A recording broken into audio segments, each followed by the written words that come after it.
Yes, ladies and gentlemen, welcome to another episode of Man Cave Mondays. I am Fidel, aka Charisma. Steve. Ben. Bobo here. Yep. So, guys, today we have a guest. We are going to do it a bit differently. Our guest is fairly known to most of our followers because we share circles more like that. Yeah. So we want to know him, know his journey, get to learn from him, and generally just interact. Yes. So I'd like to introduce himself. Huh? Introduce yourself. Oh, my name is Omondi. It's awesome. Man cave. I've always thought about man cave. At some point, I just wanted to tell him, sorry. Like, can I come sometime? Man, karibu, man. Karibu. They always say at it's given moment, you just get to do it. Yeah. So we're here today to learn, which is about me, but also about ourselves. Yeah. Pleasure to be here. So The feeling is mutual. Kabisa. leave it to your own device. So guys, for what we want to talk about today generally is just one of the great time in an epidemic of our generation or something. The cancer struggle that's continually becoming a threat to the generation. It used to be seen like a grown people thing, but we're progressively seeing younger people and rich people thing. It used to seem like when we talk of lifestyle, it used to be considered a lifestyle disease at some point, which was affecting a certain class of people. But as we progress, we realize it's affecting our generation so much. So we have Omondi today. Omondi, as you let us know later on, has been living with cancer. Do you say living with cancer or fighting cancer? I prefer living with cancer. Yes. For the last 8 years.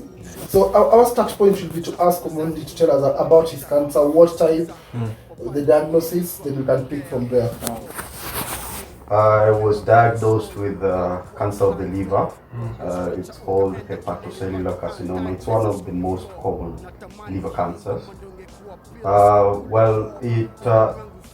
I have to mention a few things about liver cancer. One, it's very hard to diagnose. And when it is diagnosed, often it's late stage, when interventions that are put against it may not really work. That means it's maybe stage 4 or end of life stages, maybe stage 5. This is stage 5, I will talk about it. One of the reasons it's something called vague symptoms. Like, I remember how I was diagnosed. Let me talk about it shortly. We were chatting outside Gandhi after class on a Friday, on 11th of November. So just like we're chatting here. And the last thing I know, I can remember is a friend of mine called Father. I was telling him I'm feeling fasty. And after that, I wake up in a hospital in a strange environment. Between there, I don't really remember. So between that episode of me blacking out, I was just healthy. I was just an okay person. I was a 19-year-old who was just in first year doing this thing in college, and everything was just fine. And they kept on asking me, were you feeling sick before this? Were you admitted? Have you been feeling off yourself? And I was telling them, I've been feeling okay. So vague symptoms are actually things to do with fever, headache, pain, joint pains, vomiting. These are things that could happen to any person. If you don't even necessarily have to be sick. You can be utoka jobo and then you're feeling like headache. So you find these are the same things that they tell you to look at when you're like diagnosing cancer. But it takes a bit of some scans and tests to actually reveal and diagnose and even stage it. So when I was I was rushed to Aga Khan hospital by my friends. And I wake up the following on a Saturday. That's why when I wrote on Facebook on 12th of November, that's the day I was diagnosed with cancer. And they couldn't diagnose it straightforward. They just told me, you don't look okay. We have done a couple of tests. We are not certain if it is cancer or if it's just a liver disease. But they kept also asking me, do you smoke? Do you drink?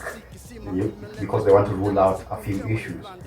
And given my answer, they were a bit, 50-50. They were not sure, because a lot of patients also do lie about their information. Because for one thing, I think most, like you talked about it, many people feel like if you have a cancer diagnosis, then you probably caused it.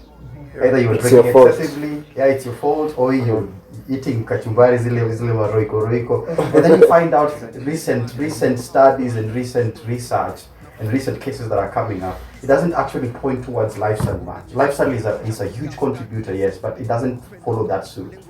Yes, so they did a couple of tests. They did CT scan, they did MRI. The CT scan it's like an X-ray for the inside. They could see how the liver is. The liver can enlarge. I was told it is distended, it's enlarging, it's inflamed, and it is bruised. Those ones showed in the ultrasound. We can't know the type of cancer I had until they do something called a biopsy. And a biopsy is generally when they took tissue from the cell in the liver, usually using a very special needle. It's not very painful, but maybe kidogo. And then they take it to the lab. And then they also take something called a liver function test. A liver, like we know, it does a lot of stuff. Like I think it's one of the busiest organs in, especially the heart and brain. It's one of the busiest organs. It does a lot of stuff.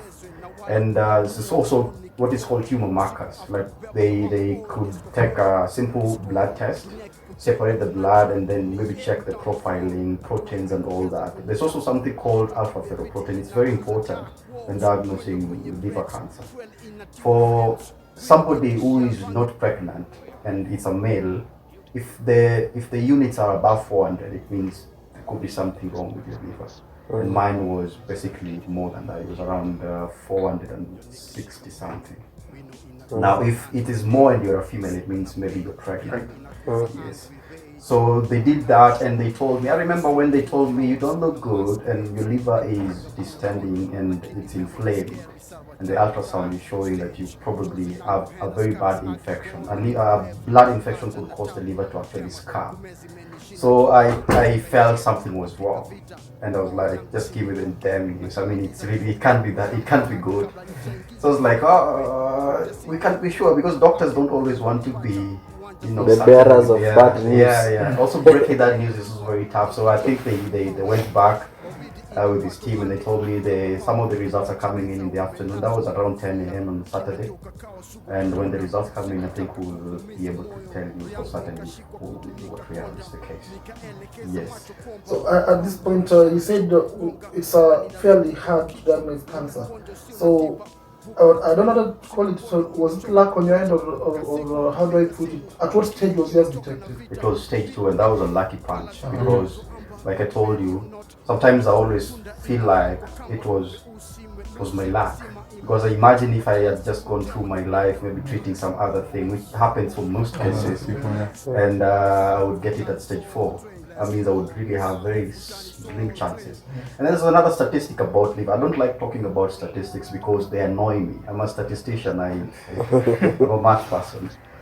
But sometimes, because also I've also defined them, so sometimes I find it I just humorize it. I don't find any offense in them.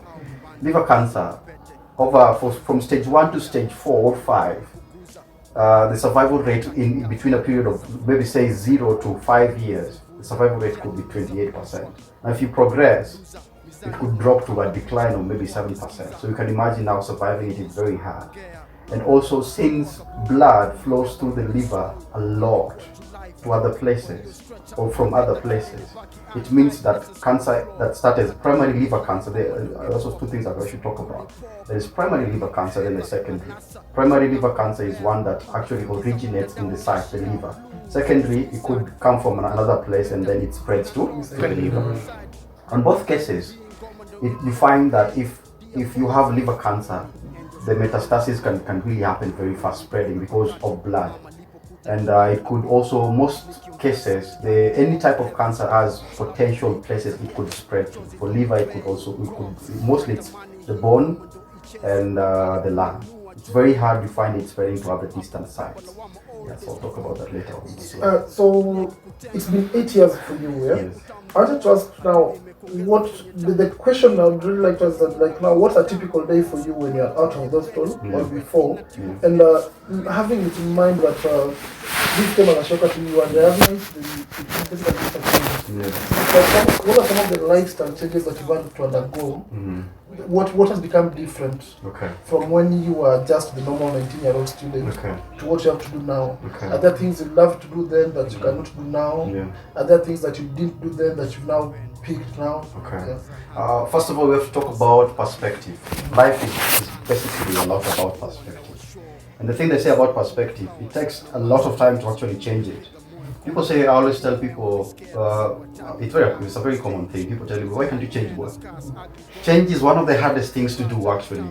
And as much as human beings are actually patterned people, you can actually break down a person into who they are and maybe look into a typical day of what they go through and their mindset. But I think perspective, when cancer happens to you, that's the moment you realize, wow. Because one statistic around you is very grim.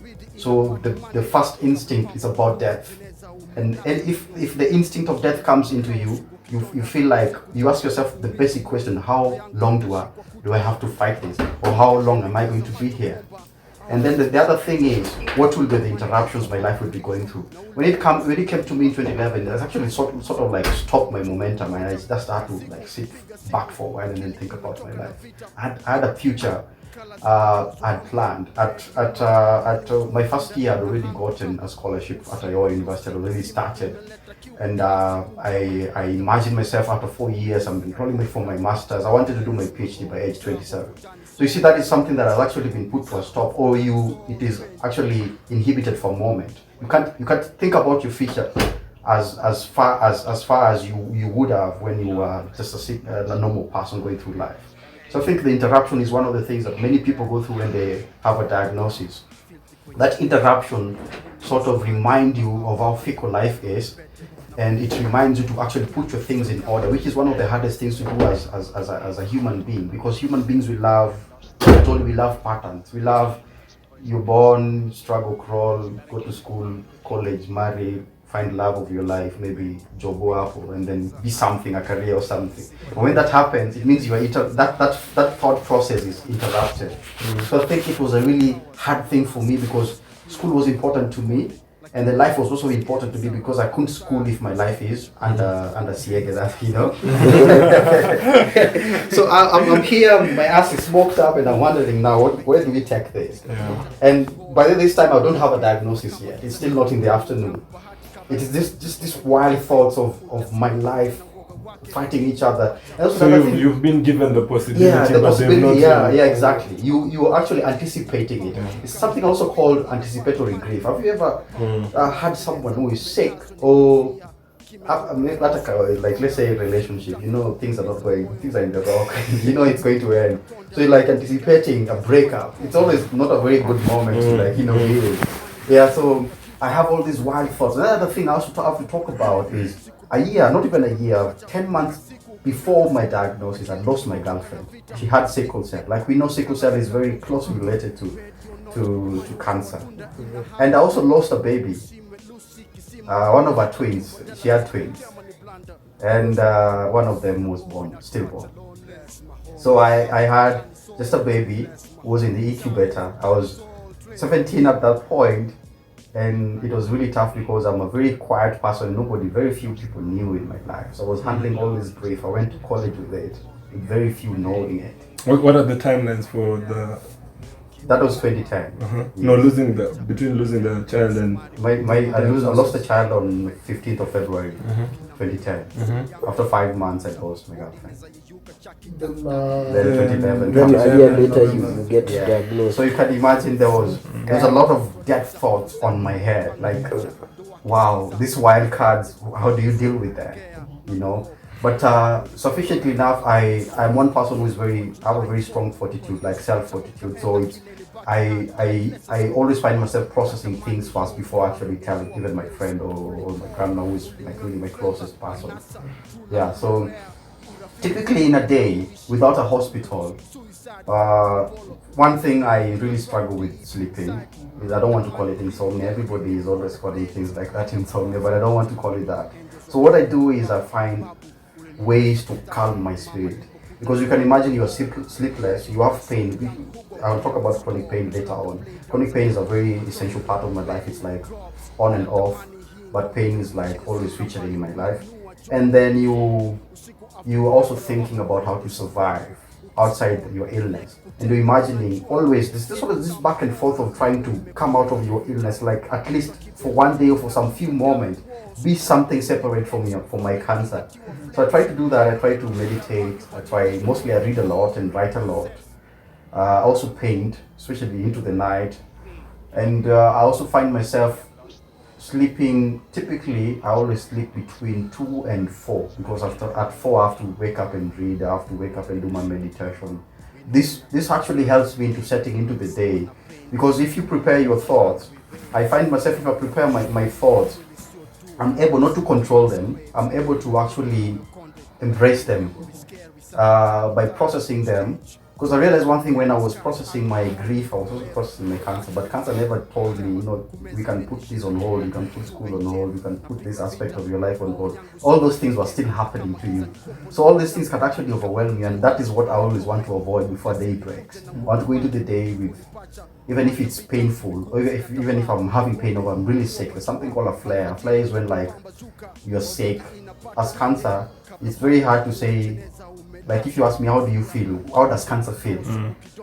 It's very hard to answer that question, because one, I could feel like, I always tell people the malaria feeling, because that malaria is very common for people. Many people have been have gone through malaria. So if you tell that malaria feeling, it's very easy. You're actually reaching them half the bridge. So if I tell you I'm having that malaria feeling, one, I'm having fever, maybe nausea, maybe sweating and all that, yeah. So it makes cancer not become just something very distant from people.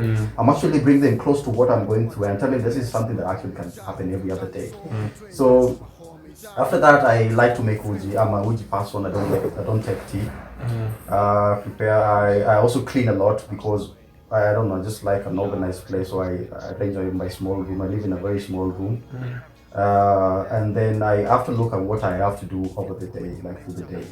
If it's reading again, if it's making music or writing, or if I can take a walk. I also do charity walks, and I've partnered with Nairobi Hospital. Sometimes I go help the kids at the pediatric ward, paid kidogo. And that day I was a teaching assistant. I didn't talk about that. I was teaching at the University of Teaching Economics. So if I have a class, maybe I have to plan for it prior so that I get there on time. And I never used to like stay in school. Once I'm done with class, I come back, because you never know what will happen with you when you're in school. So if maybe I could just check one last concern. Let my are you guys brother or siblings? We are colleagues. Willis lawyer. But hata kabla useme, as in wase note, umse ni brilliant manze. Umse anadu kila kitu. So let me just put this to you. When you get this diagnosis, there's always this, I don't know how to put it how to put this nicely, but you tend to have people probably in the same space. Somebody probably suffering the same, I don't know call it fate. So let me say you get a fellow cancer patient. You encourage each other. You fight this together. I wanted to ask, like, if you ever lost someone, but being that you know each other, we follow each other, I know that you're fairly close to Jadudi. Jadudi, for those who remember his story, the guy we lost to a brain tumor. So how does that make you feel when you are somebody who's undergoing the same thing? You're probably both hopeful that you're going to come out of it. Then somebody succumbs to it. So how does that leave you feeling? What does it make you? Let me talk about Jadudi. I have a track in Duyanashi. It's called Jadudi. It's called Rainy Days. Jadudi's death was one of the hardest I've ever experienced. One is because the last 5 months of his life, it was more or less he was going to die. Many people didn't have hopes for him. He was bedridden for the last 15 months of his life. So you could imagine the pain and the back and forth. And I have to also talk about the back and forth with cancer. One moment we could be here, and then the next moment, Fidel, if you called me, I'll tell you, but then you may be admitted. So you never know. A flare could come from anywhere. So I think it was one of the toughest things, because one, Jadudi is one of my long-term friends. I knew him 15 years ago. We went to the same high school. We went to the same college, different departments, of course. And Jadudi was diagnosed 9 months after I was diagnosed. And I got to tell him about my cancer when he was diagnosed. Yeah, so Jadudi was a really close friend. Actually, it's a big loss for me. I've never been able to feel it.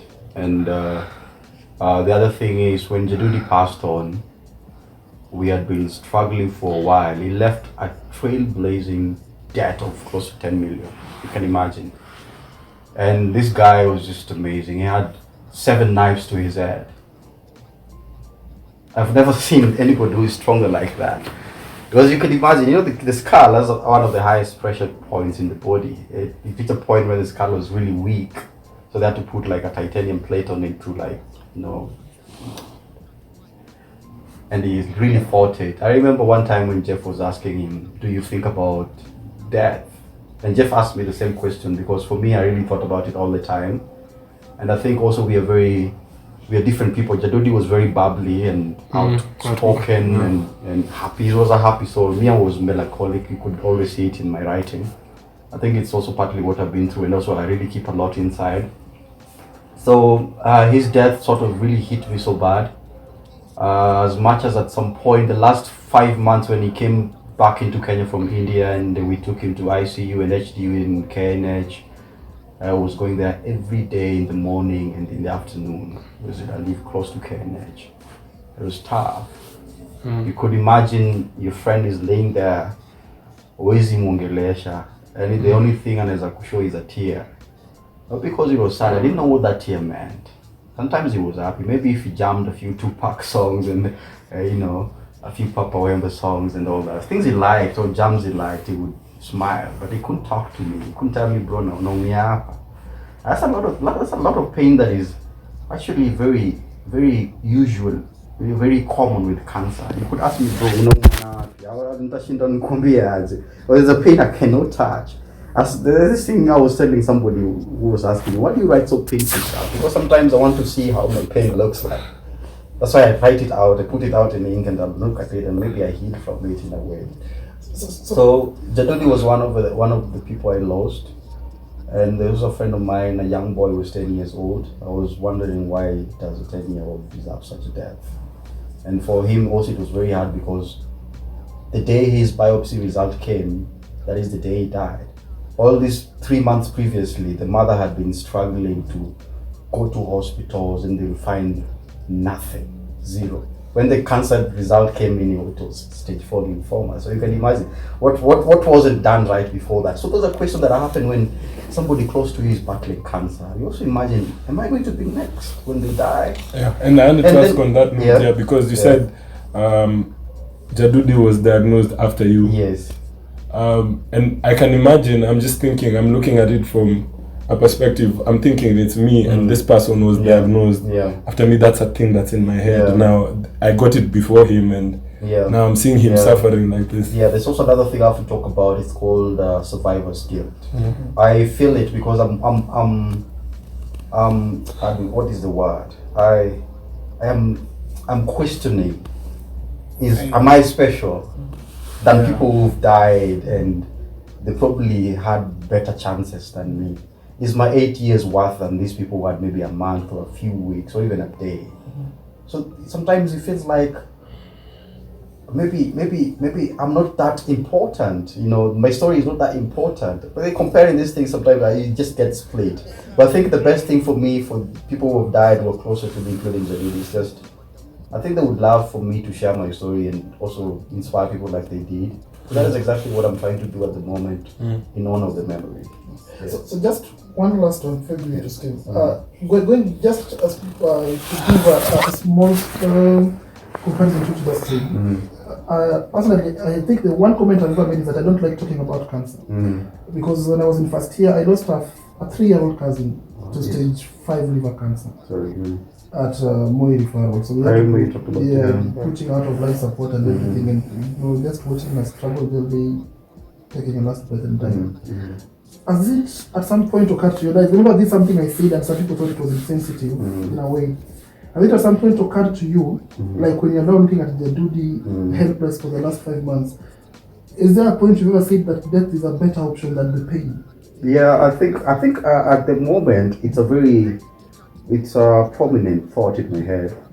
I'm feeling like if euthanasia were legalized in Kenya, I would opt for it because one, at some point I have to choose myself over other people, because when you're choosing death in such a manner, people will call you selfish because your life includes other people who still want you to stay, but they're not in your shoes. They're not experiencing your pain. You know, even your mother could be there, but they do not know exactly what pain you're experiencing. And it's a big dilemma because one, our country is very known for hypocrisy, and then our country is also very religious, especially pro-Christian. Christianity does not favor euthanasia to an extent.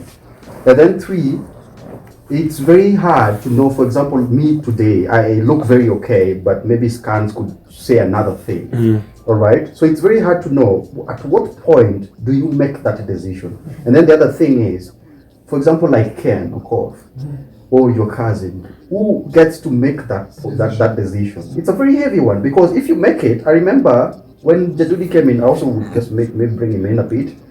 The doctor who was receiving him said, "You guys are wasting money," and the mother refused. The mother said, my child will die the way he is supposed to die. Actually died in his sleep peacefully.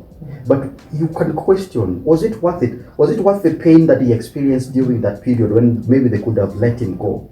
Or what valuable inspiration or life teachings did we get out of his last lives?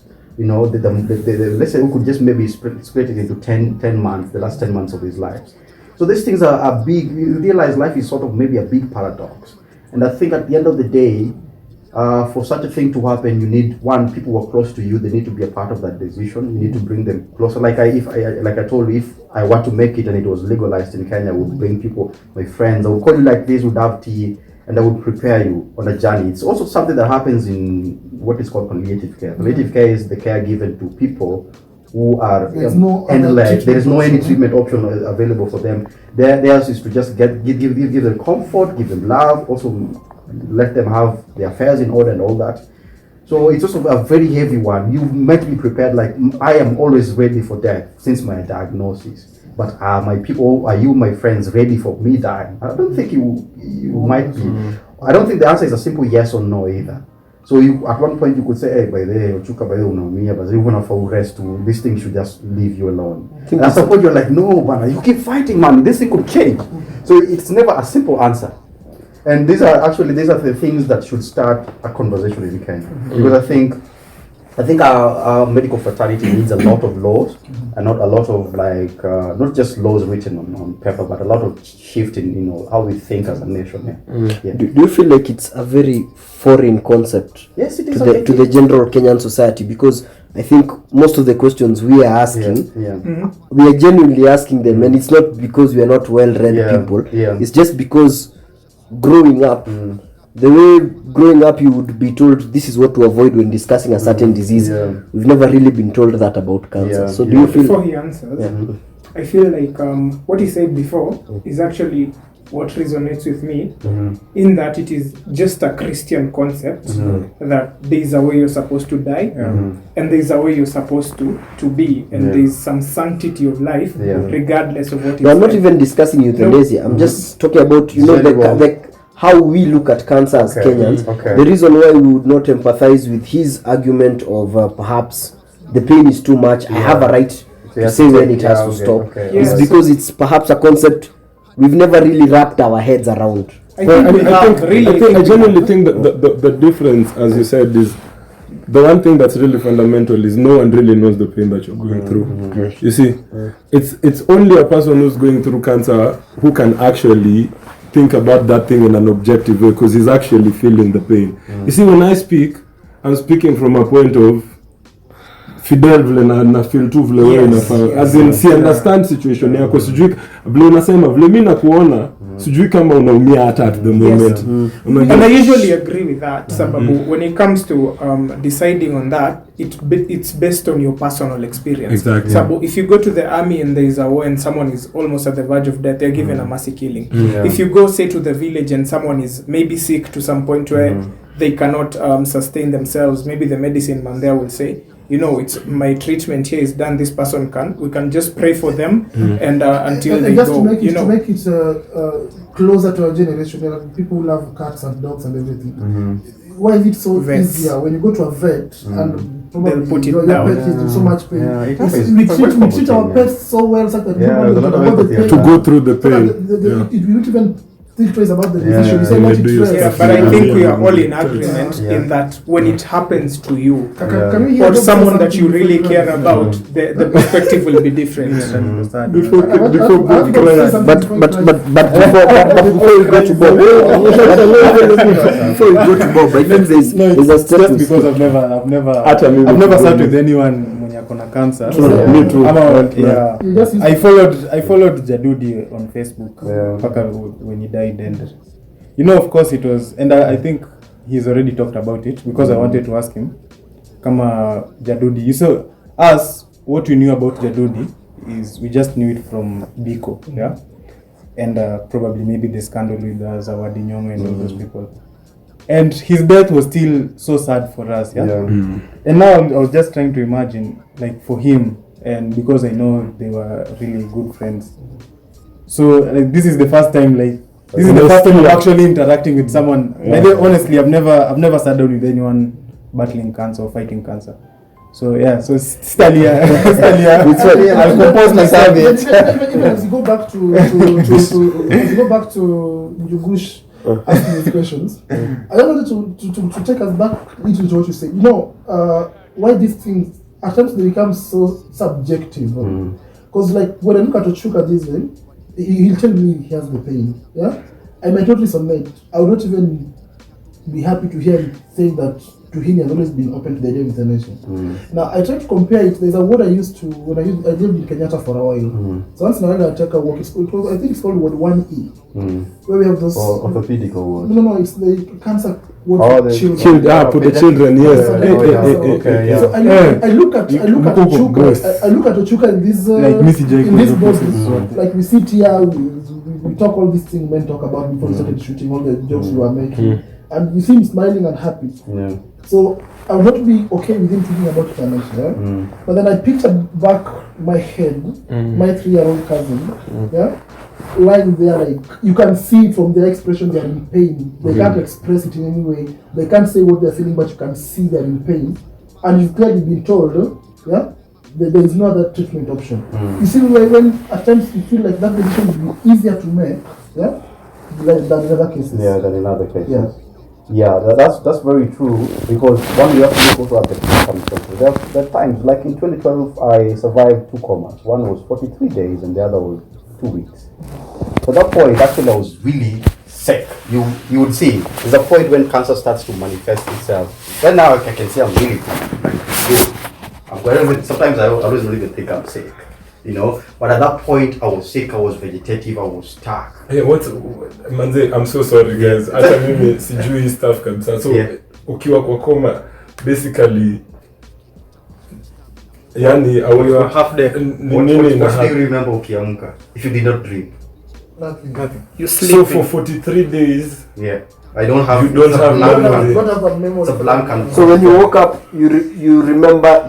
For you are like in day one. No, what you do first of all, it's sort of like episodes of hallucination, because one, the environment is still strange to you, so your brain is still trying to pick and like find, do I know this guy? Because when I woke up, I found my grandmother sitting there, and I was thinking, I know this woman. You see that? And then and sometimes it can happen almost instantly. You just get to pick, but it's very rare. Because it's like the best thing I can. How many people have eaten wheat cookie? I have sometimes. I don't know what you're talking about. children of God. That's your children of God. So that high moment, that is what I always try to liken it with. And honestly, I don't remember any other thing in between there. It was just blank for me. Okay. So there's something we hadn't touched on, and I think it's also a very important aspect. Okay. The treatment. What's it like to go through radiotherapy, chemotherapy? Of course, you'll outline for us in which order you took all of these treatments up to date. Okay. And what are some of the side effects? All right. Now let's just start from somewhere. When you're diagnosed with cancer, what are the questions you're supposed to ask? This is for everybody who actually is going through it still at the moment, or not to anticipate it, but if you happen to go through it, these are questions that are important to you. You are supposed to know what name, what diagnosis do you have, what stage, how advanced is it, how is it spreading, what is the nature, and then two, you have to know the treatment plan. Treatment plan is the ways, the choices the doctor will take according to your test results so that they can cure the cancer or manage it. And then you're supposed to know the cost or estimates. If you have an insurance or if you do not have, how are you supposed to plan towards that?